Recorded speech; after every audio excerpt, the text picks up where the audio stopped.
Yeah, hello, this is Dave from cheapbooks.com. The game I am playing is Cities in Motion 2. Um,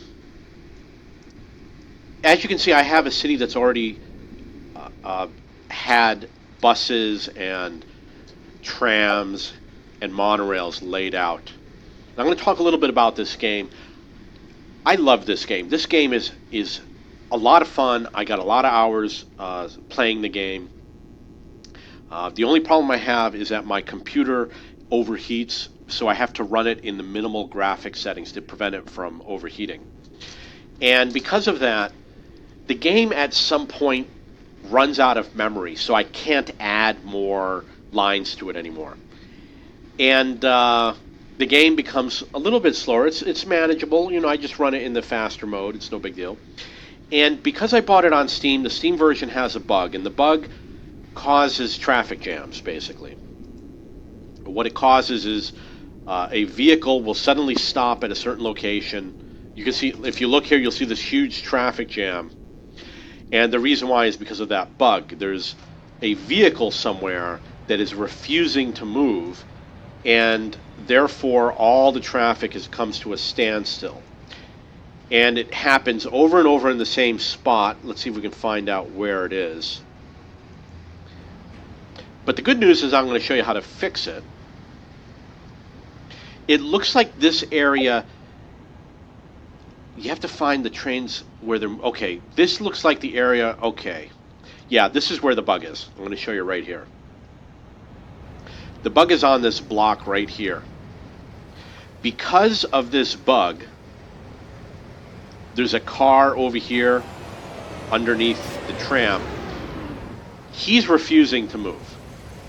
And this tram is refusing to move. And because of that, it basically causes a traffic jam throughout the entire city. And the way to fix it, looks like the traffic's moving, is you select the train. This is tram line 13. And then you come over here to where the little green circle is, and you toggle it off and toggle it back on. And now the traffic is moving again. But what's going to happen is eventually the bug is going to come back again. I don't know what causes the bug. If you buy the game on Steam, there's no bug fix. But if you buy it separate from Steam, they did release a bug fix. Even though it has this bug, I still absolutely love playing this game. It's very different from SimCities.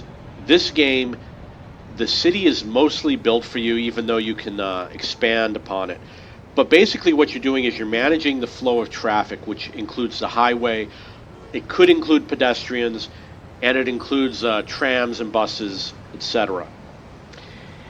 I got a lot of fun playing the game. I love resolving the traffic situation. If you look at my other City in Motion 2 videos, you'll see how I built great superhighways. In this particular game, I built the superhighway under the ground. You can see it under the ground here. And you can build complex networks and stuff. But as I said, my game does have the bug, and you're going to start hitting the bug, I'd say within the first 15, 20 hours of gameplay, you're going to start coming across that bug. And at some point, it just becomes a pain in the ass, you know. Is it worth $50? I would say not. If you can get it without that bug, I'd say it's worth the $50. Is it worth $30? I would say, yeah, I really think it's kind of worth it. When I compare Cities in Motion 2 to SimCity, the latest version, with A-Train, I believe I played version 8, and with Cities XL and all those city building games, this is the one I like the most. Even though it has the bug in it, I still enjoy it the most. And the previous version of SimCity, I don't know if it was called SimCity 4 or SimCity 2000, but there was one where you could build just these massive, massive cities. And you could work on a segment of a city, and then you would leave and enter another screen where you would have another segment, and it would go edge to edge. That was the one that I liked. The latest version, which has the pretty graphics and the stupid AI, is not so much fun. Cities XL, I got bored with it after a while. After a while, the AI is not that great. Cities in Motion has something. Really excited about the next version coming out. Excuse me. One of the things that I don't like about it is the selection of maps is not that great. And part of the reason why is because if you look at the map that I'm playing, this is one of the base maps. I've played with all of these areas filled in. You start to hit the memory limit where it just won't produce more traffic because of that bug, and you have to stop playing the game, and it becomes too slow. And it is because I don't know if it's because of the memory on my computer. This has like 32 gigabytes. It has plenty of RAM, but the game never uses more than 8 gigabytes, I believe. It has some sort of a memory limitation. It's still fun to play, even if you're playing on one of the small islands. I definitely think it was worth it. I definitely think it's got a lot of gameplay in it. Now, when you compare it to a game like Civilization 4, Civilization 5, Age of Empires 2, I played far more hours of Civ 4. I haven't played Civ 5 yet, and definitely played far more of Age of Empires 2. But Age of Empires, I conquered the game. I figured out how to master the game. I would say that this is an advanced intermediate. It has a few bugs that cause shortfalls. I would say it's worth the $30 or however much you pay for it. I would say it's worth it. You could get many weeks of gameplay out of it, even with that bug in the game. The reason why is because the bug doesn't cause you to lose the game. You go in and you reset it.